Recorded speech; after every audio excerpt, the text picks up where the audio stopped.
السلام علیکم ورحمۃ اللہ وبرکاتہ۔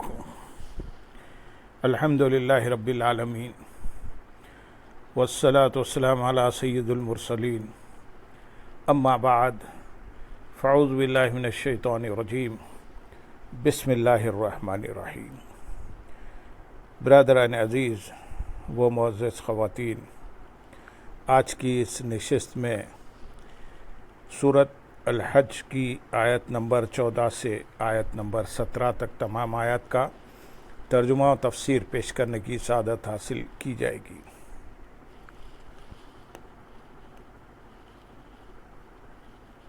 ان اللہ يدخل الذین آمنوا وعملوا الصالحات جنات تجری من تحتها الانہار ان اللہ یفعل ما یرید۔ من كان يظن أن لن ينصره الله في الدنيا والآخرة فليمدد بسبب إلى السماء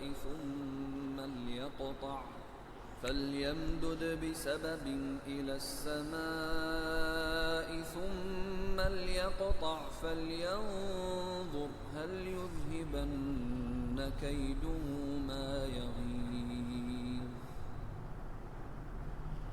وكذلك أنزلناه آيات بينات وأن الله يهدي من يريد۔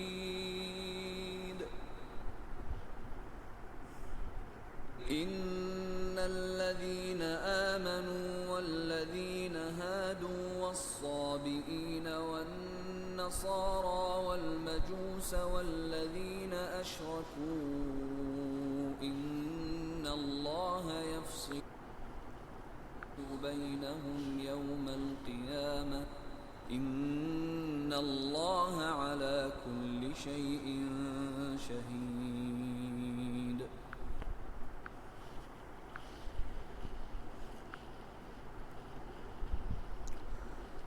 بے شک اللہ ایمان والوں اور نیک اعمال کرنے والوں کو ان باغوں میں داخل فرمائے گا جن کے نیچے نہریں رواں ہیں۔ بے شک اللہ جو چاہتا ہے کرتا ہے۔ اس سے پہلی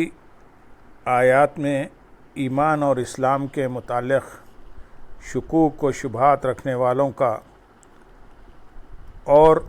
مرتد ہونے کے بعد جن کی وہ پوجا کرتے تھے ان کا حال بیان کیا گیا، اور اب یہاں سے ایمان پر ثابت قدم رہنے والوں کا حال اور ان کے حقیقی معبود کی شان بیان کی جا رہی ہے۔ چنانچہ ارشاد فرمایا کہ بے شک اللہ تعالیٰ ایمان والوں اور نیک اعمال کرنے والوں کو ان باغوں میں داخل فرمائے گا جن کے نیچے نہریں رواں ہیں۔ بے شک اللہ تعالیٰ جو چاہتا ہے کرتا ہے، اور اسی میں سے یہ بھی ہے کہ وہ فرما برداروں پر انعام اور نافرمانوں پر عذاب فرماتا ہے۔ ایمان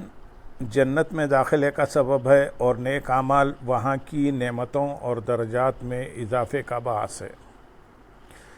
آیت نمبر 15 میں ارشاد ہے، جو یہ خیال کرتا ہے کہ اللہ دنیا اور آخرت میں اپنے نبی کی مدد نہیں فرمائے گا تو اسے چاہیے کہ اوپر کی طرف ایک رسی دراز کر لے، پھر اپنے آپ کو پھانسی دے دے، پھر دیکھے کہ کیا اس کے داؤ پیش نے وہ چیز مٹا دی جس پر اسے غصہ آتا ہے۔ اس آیت میں نبی کریم صلی اللہ علیہ وسلم اور آپ کے دین کی مخالفت کرنے اور ان سے دشمنی رکھنے والوں کی ناکامی اور محرومی کو بیان کیا گیا ہے۔ چنانچہ اس آیت کی ایک تفسیر یہ ہے کہ جو شخص یہ خیال کرتا ہے کہ اللہ تعالیٰ دنیا میں اپنے حبیب صلی اللہ علیہ وسلم کے دین کو غلبہ عطا فرما کر اور آخرت میں ان کے درجے بلند فرما کر ان کی مدد نہیں فرمائے گا، لیکن اس کا خیال غلط ثابت ہوتا ہے اور وہ یوں غصے میں آ جاتا ہے تو اسے چاہیے کہ غصہ دلانے والی چیز کو ختم کرنے کے لیے ہر طرح کی کوشش کر لے، حتیٰ کہ گھر میں چھت سے رسی باندھ کر اپنے آپ کو پھانسی دے لے۔ پھر اس بات پر غور کرے کہ کیا اس کی کوئی تدبیر اللہ تعالیٰ کی وہ مدد روک سکتی ہے جس پر اسے غصہ آتا ہے۔ دوسری تفسیر یہ ہے کہ اللہ تعالیٰ دنیا اور آخرت میں اپنے حبیب صلی اللہ علیہ وسلم اور ان کے دین کا مددگار ہے، اور ان کے حاسدین اور دشمنوں میں سے جو شخص یہ خیال کرتا ہے کہ اللہ تعالیٰ دنیا اور آخرت میں اپنے حبیب صلی اللہ علیہ وسلم اور ان کے دین کی مدد نہیں فرمائے گا، پھر اپنا مطلب پورا نہ ہونے کی وجہ سے وہ جل بھن گیا، تو اسے یہ چاہیے کہ کسی طرح آسمان تک پہنچ کر اس مدد کو موقوف کرا دے جو اس کے غیظ و غضب کا باعث ہے، اور ظاہر ہے کہ ایسا کوئی کر ہی نہیں سکتا، تو اس کا غضب میں آنا اور غصہ کرنا بیکار ہے۔ اس آیت سے معلوم ہوا کہ اللہ تعالیٰ عاجز ہرگز نہیں بلکہ وہ اپنے بندوں پر غالب ہے اور اپنے محبوب بندوں کی مدد فرماتا ہے۔ یاد رہے کہ کفار دین اسلام کو صفحہ ہستی سے مٹانے اور اس کے نور کو بجھانے کا ارادہ رکھتے تھے، لیکن اللہ تعالیٰ نے اپنے حبیب صلی اللہ علیہ وسلم اور ان کے سچے غلاموں کی مدد فرمائی، کفار کو نیست و نابود کیا اور ان کے لشکروں کو شکست و ہزیمت سے دوچار کر دیا۔ اسی طرح آج بھی کفار دین اسلام کو ختم کرنے کے ناپاک عزائم اور ارادے رکھتے ہیں اور اس کے لیے ہر طرح کے ذرائع بھی استعمال کر رہے ہیں، لیکن ان کی یہ تمام تر کوششیں اسلام کو مٹا نہیں سکتی، کیونکہ اللہ تعالیٰ دین اسلام اور اپنے حبیب صلی اللہ علیہ وسلم کے غلاموں کا مددگار ہے۔ البتہ مسلمانوں کو چاہیے کہ جب وہ کفار کی طرف سے کسی مشکل میں گرفتار ہو جائیں اور اللہ تعالیٰ کی طرف سے فوری طور پر انہیں مدد نہ پہنچے، تو وہ اللہ تعالیٰ کی رضا پر راضی رہیں اور دشمنوں کی طرف سے پہنچنے والی اذیتوں پر صبر کریں، کیونکہ حق غالب رہے گا، کبھی مغلوب نہ ہوگا، اور اللہ تعالیٰ نے چاہا تو عنقریب مسلمانوں سے یہ مشکلات دور ہو جائیں گی اور کفار و مشرکین کی راحتیں ختم ہو کر رہ جائیں گی۔ آیت نمبر 16 میں ارشاد ہے، اور اسی طرح ہم نے اس قرآن کو روشن آیتوں کی صورت میں نازل فرمایا، اور یہ کہ اللہ جسے چاہتا ہے ہدایت دیتا ہے۔ یعنی اللہ تعالیٰ نے قرآن مجید میں ایسے دلائل نازل فرمائے جن میں کچھ ابہام نہیں، اور جو شخص ان میں غور کرے اس شخص پر حق واضح ہو جائے، نیز اس پر عقیدہ توحید، قیامت اور سرکار دو عالم صلی اللہ علیہ وسلم کی رسالت واضح ہو جائے، اور دلائل خواہ کتنے ہی واضح اور روشن کیوں نہ ہوں، ہدایت اسے ہی ملتی ہے جس کے لیے اللہ تعالیٰ چاہتا ہے۔ اس آیت سے معلوم ہوا کہ قرآن عظیم ہدایت ملنے، ہدایت پر ثابت قدمی عطا ہونے اور ہدایت میں اضافے کا ایک عظیم ترین ذریعہ ہے، اور قرآن مجید سیکھنے میں مشغول ہونا اور اس کے دیے ہوئے احکامات پر عمل کرنا ہدایت کی علامت میں سے ہے۔ ہدایت کی علامت میں سے ایک علامت ہے، لہذا جسے اللہ تعالیٰ نے قرآن مجید پر ایمان لانے کی توفیق دی ہے، اسے چاہیے کہ وہ قرآن کریم صحیح طریقے سے پڑھنا سیکھے، اسے سمجھنے کی کوشش کرے، اس میں دیے گئے تمام احکامات پر عمل کرے، اور جن کاموں سے منع کیا گیا ان سے باز رہے، تاکہ اسے ہدایت پر ثابت قدمی نصیب ہو اور اس کی ہدایت میں مزید اضافہ بھی ہو۔ صحیح مسلم شریف میں حضرت عمر فاروق رضی اللہ تعالیٰ عنہ سے روایت ہے، تاجدار رسالت صلی اللہ علیہ وسلم نے ارشاد فرمایا، اللہ تعالیٰ اس قرآن کے ذریعے کچھ قوموں کو سر بلند کرے گا اور کچھ کو گرا دے گا۔ علامہ اسماعیل حقی رحمۃ اللہ علیہ فرماتے ہیں، وہ لوگ جو قرآن کریم پر ایمان لائے اور انہوں نے اس کے تقاضوں کے مطابق عمل کیا، انہیں اللہ تعالیٰ سر بلند کرے گا، اور جنہوں نے قرآن عظیم پر ایمان لانے سے اعراض کیا اور اس کے احکامات پر عمل نہ کیا، انہیں اللہ تعالیٰ گرا دے گا۔ قرآن مجید کے سلسلے میں صحابہ کرام رضی اللہ تعالیٰ عنہ کا حال یہ تھا کہ وہ قرآن کریم کی 10 آیتیں سیکھتے اور اس وقت تک دوسری آیات سیکھنے کی طرف متوجہ نہ ہوتے جب تک ان 10 آیتوں کے تمام تقاضوں پر عمل نہ کر لیتے۔ یوں ہی وہ انتہائی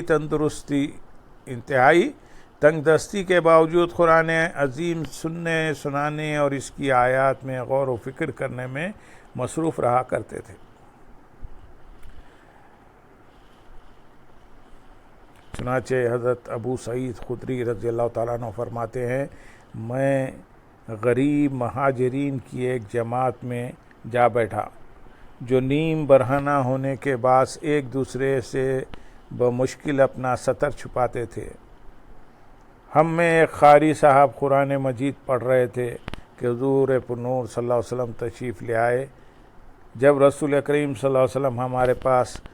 کھڑے ہوئے تو قاری صاحب خاموش ہو گئے۔ آپ نے سلام کیا اور ارشاد فرمایا، تم کیا کر رہے ہو؟ ہم نے عرض کی، یا رسول اللہ صلی اللہ علیہ وسلم، یہ ہمیں قرآن سنا رہے ہیں اور ہم غور سے اللہ تعالیٰ کی کتاب کو سن رہے ہیں۔ حضور اقدس صلی اللہ علیہ وسلم نے ارشاد فرمایا، تمام تعریفیں اللہ تعالیٰ کے لیے ہیں جس نے میری امت میں ایسے لوگ بھی شامل فرمائے جن کے ساتھ ٹھہرے رہنے کا مجھے بھی حکم دیا گیا ہے۔ اللہ تعالیٰ تمام مسلمانوں کو قرآن مجید کے احکامات پر عمل کی توفیق عطا فرمائے۔ آیت نمبر 17 میں ارشاد ہے، بے شک مسلمان اور یہودی اور ستاروں کی پوجا کرنے والے اور عیسائی اور آگ کی پوجا کرنے والے اور مشرک، بے شک اللہ ان سب میں قیامت کے دن فیصلہ کر دے گا، بے شک اللہ ہر چیز پر گواہ ہے۔ ارشاد فرمایا کہ بے شک وہ لوگ جو مسلمان ہیں اور جو یہودی ہیں اور جو ستاروں کی پوجا کرنے والے ہیں اور جو عیسائی ہیں اور جو آگ کی پوجا کرنے والے ہیں اور جو مشرک ہیں، بے شک اللہ تعالیٰ ان سب میں قیامت کے دن فیصلہ کر دے گا، اور ان میں جو جنت کا مستحق ہوگا اسے جنت میں، اور جو جہنم کا حقدار ہوگا اسے جہنم میں داخل کر دے گا۔